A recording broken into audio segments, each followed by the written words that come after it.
Welcome back to Inside the Game with CNHI Sports. I'm George Bremer of CNHI Sports Indiana, and we'll take you around the country for some of the biggest headlines. Let's start in Boston with the NFL Draft and Bill Burt.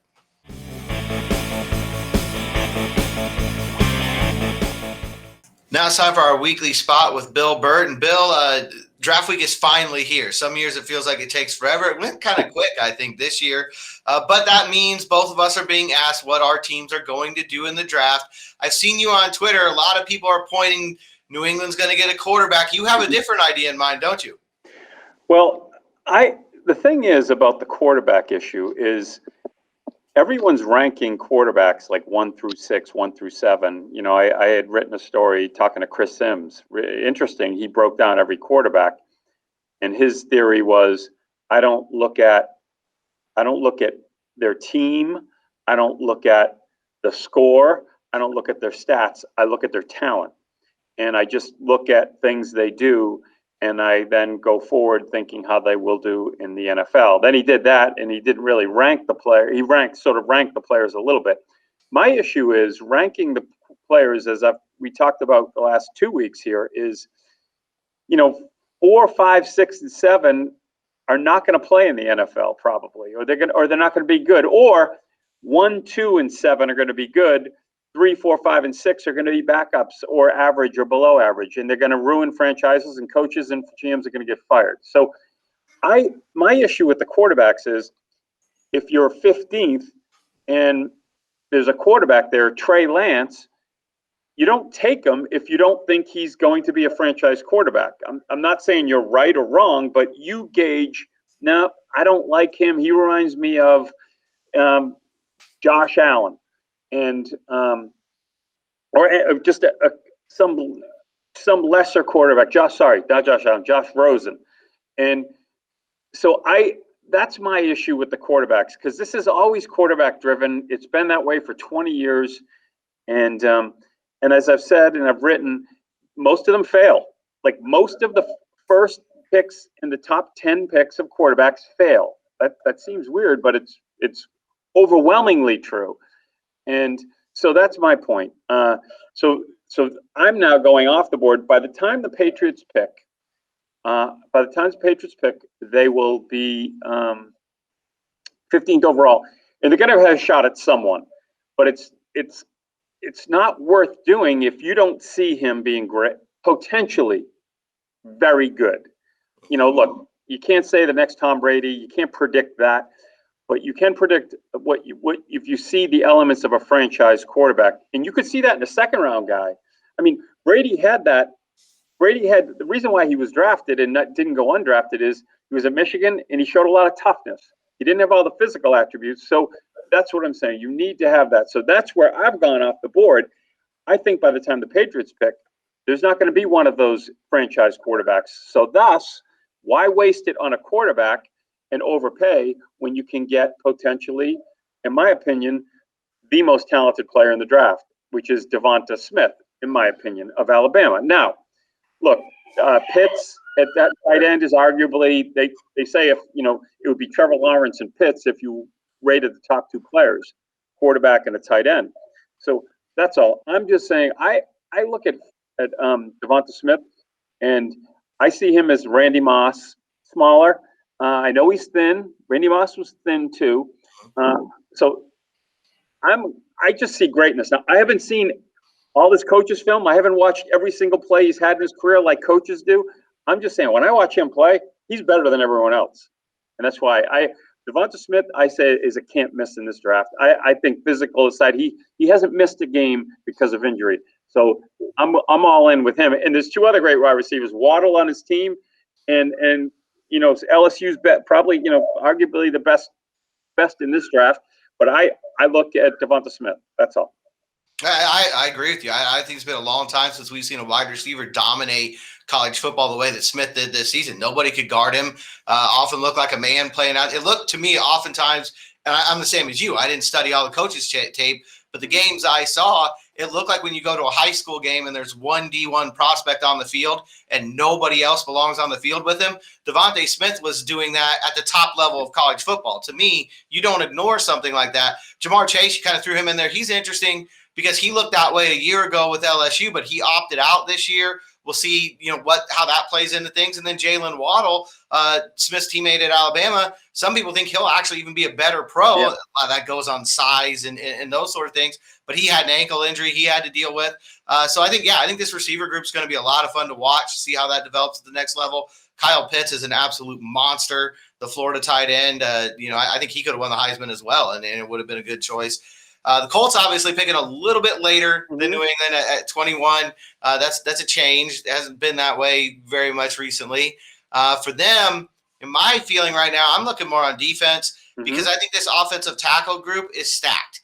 I think they can get an offensive tackle beyond the first round who they can live with, who can come in and start and help for them right away. I'm not so confident in that edge group. And the guy that I'm kind of aiming at right now is Azeez Ojulari, the defensive end from Georgia, simply because when I watch him move, and again, I'm the same as you. I haven't watched the coach's tape, but what I have seen of him, when I watch him move, specifically the way he bends and his motor, he's very reminiscent to me of Robert Mathis. And if the Colts have that in their mind as evaluators, I don't know how you could pass on that guy. As we look at the rest of the first round, Bill, anybody stand out to you as being overrated, somebody who you just don't understand the buzz about him? Micah Parsons, I'm wondering how good he is. I'm wondering if, we talked about him a little bit last week. Again, 5-6 years ago, he's probably not in the discussion as much as high as he is now, but he's very versatile. That's the new NFL. But I will back on your point on the Colts, 6 quarterbacks and 3 wide receivers are going to be gone. That's 9 spots. So that means you only have 12 players. You're going to have a couple running backs. You're going to have a couple cornerbacks. There's going to be some good defensive linemen there available, and I know that's a need. And so they may be getting a defensive lineman, like you said, who really should be drafted 13th or 14th on a normal year. I'm not saying this doesn't sound like it's a strong year, but I think we're so offensively motivated right now. The game is wide open. Wide receivers, I will say I talked to Phil Simms, and he thinks this wide receiver class is great, but he said there's more coming. He said that's the one position that seems like it's getting better athletes and more elite players. It's his wide receiver. So every year we're going to see 2 or 3 of these guys, which makes me wonder, all right, you trade up to get a guy like Devonta Smith if you think another one's going to come there next year.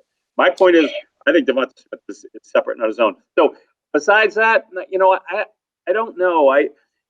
Offensive lineman for Oregon, he looks good, but they're saying he could be a little overrated because normally that would be a 4th or 5th overall pick.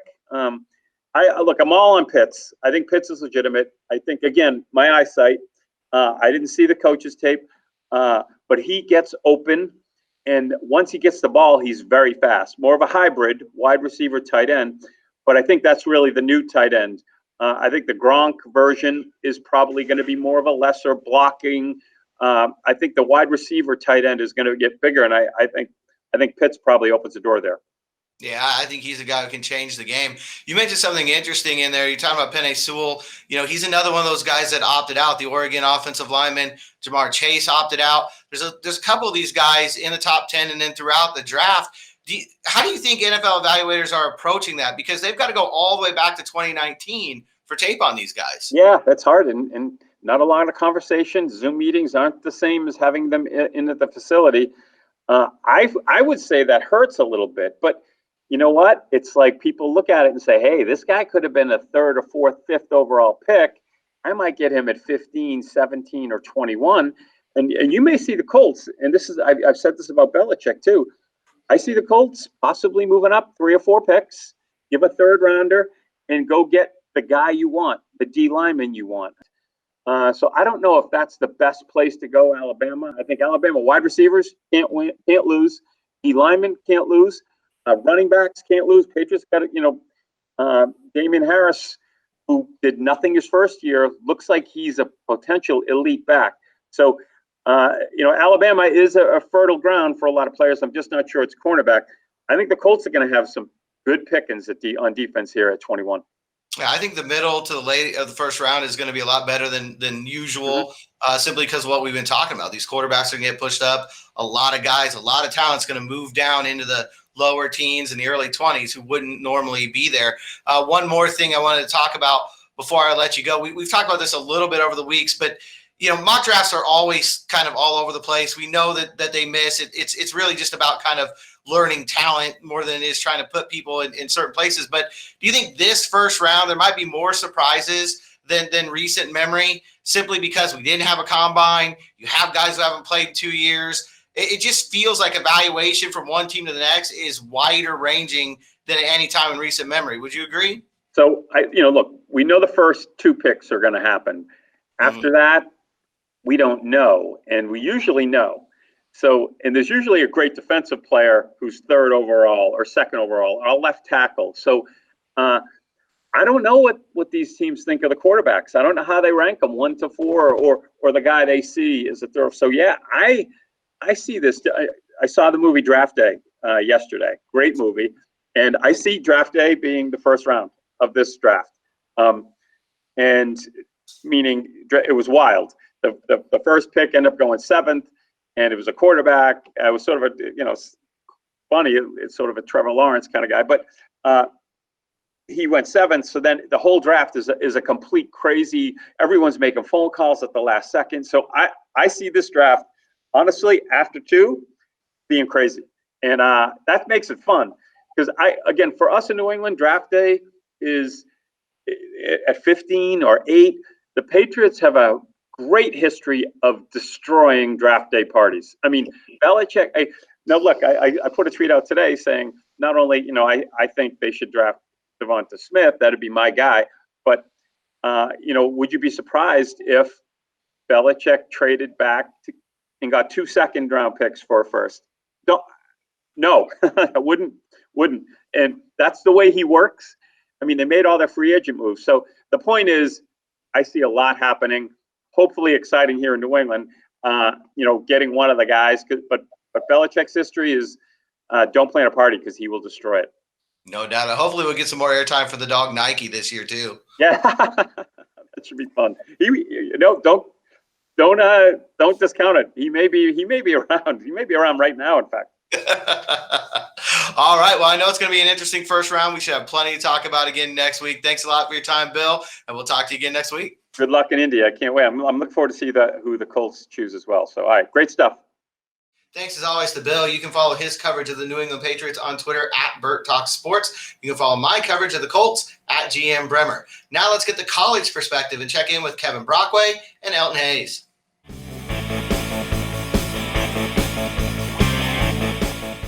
Now it's time for our weekly spot with Elton Hayes and Kevin Brockway. And Elton, we'll start with you. As you look at this NFL draft and what evaluators from the NFL side are saying, you and Kevin have seen a lot of college football, obviously, this year. Is there anybody out there that you think has been more productive in any conference, at any school, who we're just not talking enough about? I'm going to go with the receiver from Iowa, Smith Marset. I know that the offense he played in out there in Iowa wasn't really conducive to the passing game, but I watched him I saw him last year play. I believe he did. I don't think he played when they came to town this year. And I watched a few of his games, and he's got he runs good routes. He's got the size. He's durable. He's got some speed too. So he's the guy who I'm kind of curious to see where he lands. And another receiver, I'm kind of stuck on the receiver train right now, but Rashad Bateman at Minnesota. I know Minnesota took a step back last year offensively. But, the guy showed us 2 years ago when he was paired with Tyler Johnson that he's just a dynamic talent. And he just is, as long as someone can get the ball to him, he can make things happen. So Smith Marset from Iowa and Rashad Bateman from Minnesota are 2 receivers that I'm really looking at could be value picks this year. Bateman's a local CNHI guy, too, from Tifton, Georgia. So that's right. Out there too with the Tifton Gazette. Kevin, same question. Is there somebody who we should be talking more about, who you just haven't heard their name, and you think from what you saw in college, we really should? Well, running backs are traditionally undervalued, right? But, they say they're a dime a dozen. But I thought what Trey Sermon did at the end of the year at Ohio State is fairly interesting and bears watching. And I know that he's a projected 2nd or 3rd round pick, but I think he's a guy that could be a sleeper and could, surprise a lot of people in terms of his ability to, make an impact offensively. Yeah, he did kind of an Ezekiel Elliott impersonation there the last couple games for Ohio State as they went through the Big Ten title game and beat Clemson. Elton, from a Penn State standpoint, we've talked about the athletic freaks. We've talked about the top end of their draft. Who else is in that Nittany Lions class that maybe we need to talk about a little bit more? I'm going to go defensive end Shaka Toney. He's got the size. He's athletic. He was just a force on that. He's a defensive end, defensive lineman. And, his on the field intangibles really impressed, but just covering him the past couple of years and his maturity. And that's something that I've heard the coaches speak about numerous times, that he's a guy who just seems older than his age. I think you combine that with his athletic ability. I think there's a lot of value there with him. I think that for what he brings to that position, the ceiling, the stuff that he showed that he's capable of doing, he's a guy who I think teams would be doing well to take a look at him and kind of give him some play. So. Absolutely. Kevin, we know Jamar Johnson's been on the rise as safety at Indiana. Talked a little bit last week about Walt Phillier and his potential as a wide receiver. The Hoosiers have a really good tradition in the last 5, 6, 7 years putting offensive linemen into the NFL. How do you think that's shaking up with this year's class? Well, you've got Harry Kreider. He's really the only one, but he is an interesting guy and, played in the East-West Shrine. There wasn't a game, but there were some drills. So he's a guy that has a chance possibly as a late-round pick or free agent pickup. But, you take a look at Simon Stepaniak, and then the year before that, Wes Martin, Dan Feeney. There always seems to be one offensive lineman that gets picked. And I know Harry did a pretty good job on Pro Day on his bench press. He did 225 pounds in the 30s. So he showed that he had that strength that you like from the center position. So I think we shall see. And, Jamar Johnson, and doing some more research on him, it's kind of interesting. There's some concerns about his tackling, I guess, apparently, at the safety spot. But they love the coverage skills there, and he's still rising up draft boards. Pro Football Focus has him right now at number 47. So possibly a second-day pick. I know, looking across the Big Ten landscape, I was surprised when Chris Olave decided to go back to Ohio State. I thought he was a guy who was certain to be picked and was ready to go to the NFL. Is there anybody at Penn State that kind of fits in that category? Somebody you thought would go who actually came back? Trying to think right now, all the guys. I will say Jaquan Brisker, safety. He's a Lackawanna transfer, a guy who started every game last season. He could have. I'm sure if he would have explored his options there in the draft, he could have got some positive feedback. But he decided to come back. We spoke with him not too long ago. He said he spoke with a couple other guys on the team and said that's not the legacy they wanted to leave at Penn State. I know Franklin and his coaching staff were pleased when Jaquan said that he was going to come back. But he's a guy who I think could make himself a lot of money this year by turning in a repeat performance of what he did last year. He was solid in coverage, and he's really just kind of established himself as the leader of that secondary. So, Jaquan Brisker from Penn State at safety. Kevin, I know there was a breakout receiver in Ty Freifogel in Bloomington this year, surprised some people by coming back. How much do you think he can even take himself to another level this year with the Hoosiers? Well, I was told that he was looking for a second or third round grade, and he didn't get it. And once he did not get that grade, he decided to come back for another year. So I think that's what he's looking for. That's what he's attaining, a third round grade or higher. And I think teaming up with Michael Penix, depending on his health status, and Nick Sheridan provided some promising news today about the fact that he could be starting to throw here in a couple of months in the early summer in a modified way. That you could see another big season, because it seems like they have a chemistry and a connection with regards to that. And I think down the road, Micah McFadden, Tywan Mullen, I think you're going to see in the next few years a few Indiana players, going in higher rounds based on the recruiting that Tom Allen has done. That's going to crystallize, I think, in the next couple of years, which I think gives Indiana a window these next couple of years to contend for, and if the ball bounces right, possibly even win a Big Ten title. I will say this to speak to Kevin's point. I mean, it seemed like every game last year, I was looking at Twitter and Kevin was tweeting, Indiana defense comes up with an interception. I mean, that secondary, you're right. The guys like Mullen and those guys, whoever Indiana secondary coaches, safeties and cornerbacks coaches right now, his name's escaping me, but that guy, he knows what he's doing. That secondary was very impressive. And like I said, every time I turned around, it looked like they were coming up with the takeaway. So lots of big plays by that Indiana defense and more to come, no doubt about it. Elton, as you look at the draft as a whole, is there a fit that's out there, somebody who's been connected to a team often that just seems like really the right idea to you? I guess just because it's kind of been beaten down, beaten on us. Trevor Lawrence to Jacksonville, it seems right, and you get a guy like Urban in there kind of trying to rally that fan base, kind of get some excitement around. You get a guy like Trevor Lawrence, who's the can't miss prospect that he's been since he got to Clemson. I think, Trevor Lawrence in Jacksonville is like peanut butter and jelly right now. I'm just waiting to see it happen. Yeah, there's definitely going to be a national spotlight on the Jaguars for the first time in a really long time. Kevin, how about you? Anybody that it just feels like that's the right choice, that this is going to be a home run hit? Well, I think, I have optimism for Zach Wilson for the Jets, too, just because of the fact that they're playing to run a West Coast offense. He seems to be really good from an accuracy standpoint. So it does seem like a better fit to go with him than to go with, say, a guy like Justin Fields, who's more of a kind of a vertical deep ball threat kind of guy. So hopefully with Robert Saleh and with the new offensive coordinator he's bringing in from San Francisco, they can move the chains a little bit this year with a lot of those short and intermediate passes with Wilson throwing the ball.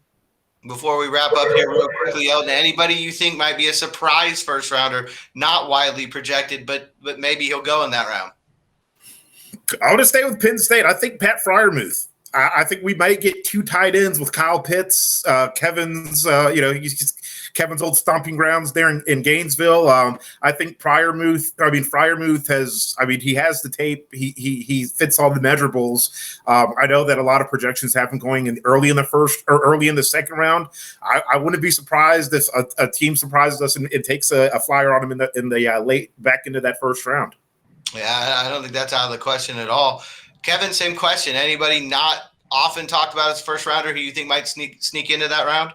Well, Rondale Moore has been in and out of these draft boards, but I think that I did see one projection that had him going to Jacksonville as their second first-round draft pick, and I think he would be a really good fit in what Urban Meyer likes to do, which is, kind of give the ball to receivers, running jet sweep plays, gadget plays, things like that. And his speed. And Urban has always been, when he was at Florida, he was a big speed guy. He wants the fastest team in America. And I think Rondale, even though his size obviously is a question mark, you get that speed. The speed always plays well. And we've seen some smaller receivers like Tyreek Hill and Deshaun Jackson have success in this league. And perhaps Rondale could do the same. Yeah, absolutely. I think that would be a great fit. Get him in open space, get him involved quickly, and let him make plays. Probably a recipe for a lot of success if the Jaguars go that route. Okay, guys, thanks a lot for your time this week. I'm sure we'll have a lot to recap after the draft next week, and we'll talk to you then. All right, sounds good. You all have a good week. Thanks again to Kevin and Elton. You can follow Kevin and the Indiana Hoosiers at Kevin Brockway G1. You can follow Elton and the Penn State Nittany Lions at EHDC12. Now let's get a national perspective. Check in with Clay Horning of CNHI Sports Oklahoma.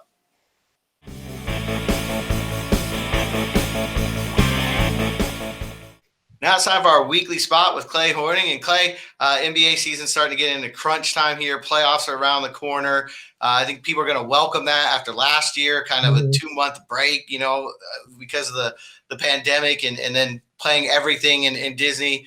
People are going to be on their own home courts. There's going to be some fans in the stands. It's going to feel more like the NBA playoffs. What's your take right now as the regular season starts to wind down? Well, here's what I did. It occurred to me that the playoffs are near. I decided I would look at the standings. I had a general sense of what they were already, but I decided I would look at the standings and then go, no, I can't root for them. Oh, that's a good story. Anyway, that's what. And so here's who you cannot root for. You cannot root for the Lakers. You cannot root for the Clippers. and who else? And you cannot root for the Nets. Those are the three teams you cannot root for. And I mean, you can see where I'm going with this. It's that I mean, those are mercenary teams in which they were built on collusion amongst the players, not the GMs. I think the clubs are in the clear. And it's just and they don't play games. They watch them from the bench. There is no way that Kevin Durant has been this hurt for this long. I mean, I'm saying it. There's, I mean, who am I? But anyway, there is no way that Kawhi Leonard needs he's the load management king. And I don't know how injured Paul George has been, but he's missed a bunch of games. And you know who's played every game? Nikola Jokic. That's who. He's played every single game. My memory is that Chris Paul might have missed a few games early, but I mean, I've not heard, Chris Paul out for 2 weeks. I haven't heard that in a very long time. And he's 82 years old. So anyway, so you can't, so those are the teams you can't root for, but it's really cool because there's a lot of teams that you can. And Utah is the number one team in the West. And unless we're going to make Donovan Mitchell a superstar right now, they have none on their team. And then, where is Chris Paul now? He is in Phoenix. Phoenix is number 2 in the West. And that is all about, I mean, that's a young roster that's figuring it out, but I promise you, Chris Paul made their learning curve just shoot forward. So, I mean, that's a wonderful story.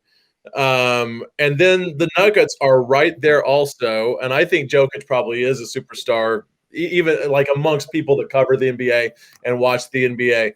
But the Nuggets are so fun to watch play because it all goes through their 6'11", I think he's Serbian center. So that's really cool. And now in the East, you have, let's see, the Hawks were 14-20 when they fired Lloyd Pierce, and I think they're 20-8 since. And I covered Trae Young when he was a freshman in high school and his own history here is couldn't win a championship. I mean, he was a selfish player. There's no other way to put it. I mean, his high school team was not as good as it should have been. But at OU, he was like a house of fire for about half a season, and then he kept scoring, but they quit winning. And then the Hawks, he's in his 3rd season. They were losers the first 2, and I know it's not one guy, but they've tried to build around him. They're still losing. Lloyd Pierce comes in and goes out. Nate McMillan comes in, who in my head at one time was an NBA Coach of the Year, but it seems I was wrong about that. But veteran NBA coach, supersonic as a player, you may remember him. And they've caught fire. They're 5-1, they're 5-1 since that hire with Young not able to play. But they're also winning when he's playing. I'm not taking Trae Young down since the coaching move. And that's a great story. The New York Knicks under Tom Thibodeau were 11-17. If I'm off by a game. We're 11-17 and 23-12 since with the same coach. They made no change. It's just like he wore them down and got through to them. He's always won. I mean, a line in the column I've written that I'll release later today is that he already made the Bulls matter again. He's the only post Phil Jackson Bulls coach to win. So anyway, it's there are these great stories, and it's very comforting to watch teams like the Suns and the Jazz. And I guess even the Hawks, because I mean, they found their superstar. They think they did in Trae Young, But I mean, those guys are homegrown with, window dressing veterans to come in and whatever. So, and I think there's a bigger conversation to be had, and maybe we'll have it a little about there. I think for the last 3 seasons or so, it became conventional wisdom in the NBA that this is what you do now. Superstars gather together and create a super team. And that absolutely happened at Miami when LeBron went there in the first place. But it's not like that trend took over the league. But I feel like it began with Kawhi Leonard really holding the Clippers up for ransom to give away their whole future to bring Paul George in.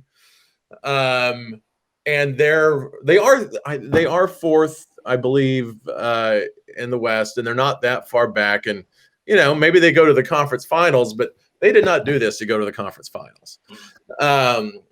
And teams that have built themselves, it sounds corny to say the old-fashioned way, but just in a traditional way. We're going to try to draft as well as we can. We're going to try to sign free agents that work for us, whatever. They're flourishing, and it's great. And it's a great lesson also because here, I mean, I'm in Norman, Oklahoma, 20 miles from the arena where the Thunder play. And the thought is that when people talk about the race to the bottom to get the draft picks, they say it like there's only 3 teams in the league that can win every year. And if you're not one of those 3 teams, you're selling off all your parts to become one of those 3 teams 3 years from now, 5 years from now. And I mean, I promise you, people had the Suns and the Jazz probably 6 and 7 in the West beginning this season. Maybe somebody had them 4 and 5. I don't think anybody had them 3 and 4. And they're 1 and 2. So, it's a good team that believes in itself, catches fire, can go a long way. And okay, maybe the Lakers win the title out of the 5th seed, and they beat the Jazz in even a conference semifinal. I guess it could happen that way. A 1 could play a 5. And but I promise you, the Jazz have taken their fans on a run. They wouldn't have had it any other way. They'll regret that they didn't go further in the playoffs should that happen. But it's anyway, yeah. Go try to be your best. Good things can happen. All right, I'm done. Yeah, I think, it's kind of a nice transition here because I think the same thing's going on in baseball. People want to be the Astros. They want to be the Cubs. They want to tank for 2 or 3 years, load up on prospects, bring them all up at one time, and then just go for broke and go win a World Series. But, we're seeing that kind of change a little bit. It feels like this year some more teams got into the action. It's hard for baseball to get a headline this time of year. You've got, obviously, the NFL draft coming up. You've got the NBA starting to heat up for the playoff season. But I think the baseball kind of squeezed in there a little bit with the Padres and the Dodgers. Yeah. Gave us a couple really outstanding series. Can you talk about that a little bit? Yeah, here's a great question. Is baseball in the national consciousness a little more, and that's what I'm feeling? Or did I just move into a new house and I have all these great televisions and I have the MLB package and I'm just watching more of it? I don't know. So anyway, and I'm watching more of it when I get home at midnight and watch the recap games. It's not like we're sports writers with, crushed staffs. So we're doing all we can. We're working like crazy, like we always do. Let's make that clear. Whenever I talk about how much I'm watching, I fear that's what it looks like. But anyway, yes, the Dodgers. The Dodgers have just built a super team, and if they get rid of every free agent that they did just to have so other teams couldn't, the way Barry Switzer used to put guys on scholarship before there were limits, knowing they'd never be better than a third teamer for the Sooners, but he didn't want Iowa State to have that guy.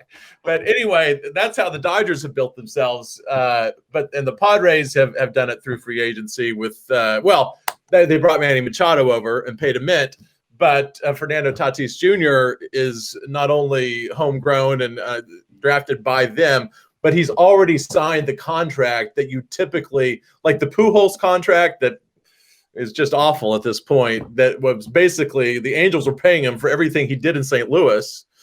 Tatis has a contract like that right now because they're going to get him inked in for his best years, which is sort of refreshing. Also, you hope he doesn't get hurt, but I cannot spill out maybe any names of the Oakland A's. They'll always be the A's and not the Athletics to me, but they lost 6 of 7 and then won 13 straight. That is so cool.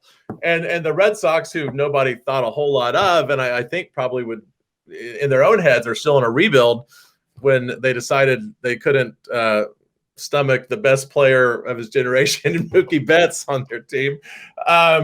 They lose 3 straight and then win to begin the season. Then they win 10 straight and they're winning. The Royals are winning. You know they're not doing it through free agency. And I've decided I like the Brewers because of Bob Uecker, and they've done it with a mix. But yes, there are just a lot of stories. It's in fact, and Cincinnati has won 2 straight as we're speaking right now in Los Angeles after starting like a house of fire, losing 7 straight, then having to go in LA when LA just got 2 or 3 taken from them by the Padres. So you think LA is going to come back strong, and the Reds have now beaten the Dodgers 2 straight in Dodger Stadium, which I think maybe gets them within the game of 500. But yeah, it's like this is baseball. It's like if you talk about it enough, it becomes more real. It's like, oh yeah, that's that sport this country used to care about. and the reason most of us, I think the reason why we've detached from it in favor of the NBA, the NFL over time is that regular season is just, I don't even know if it's so long on the calendar or it's just that they're playing every day. You can't keep up with it. But if you settle into it, it's awesome that they play every day. And so anyway, so I don't know if it's my new house or if it's baseball taking off for the country again, but I'm into it. And there are great stories there too. So NBA playoffs coming up, great stories. Major League Baseball's regular season, bunch of great stories. Absolutely. The draft, I think, is this week sometime, right? It is Thursday through Saturday. Yep. So no, I can't wait to not pay attention to it, but perhaps it'll be on pages that I create. Probably.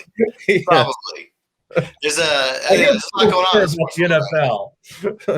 It is a very, very, very busy time right now in the sports world, and it's only going to get hotter. I mean, as you mentioned, the NBA playoffs are right around the corner. Mm-hmm. May is a big month for baseball. You always kind of look at that Memorial Day at the end of the month and where the standings are. That's kind of the first checkpoint in every season. So definitely things starting to heat up across the landscape. The Kentucky Derby's this weekend. That's right. And for me, it's just so great. After a year ago, not having any of this. Bring it on. Bring on the smorgasbord. It's that time. I'm sure it'll give us plenty to talk about again next week. Thanks for your time, Clay. You bet. I wanted to put in and say, don't sleep on the College World Series and the Women's College World Series. It's coming up too. So yes, great time. Thanks as always to Clay. You can follow our national columnist at Clay Horning. And thanks again to all of you. We'll check in again with you next week.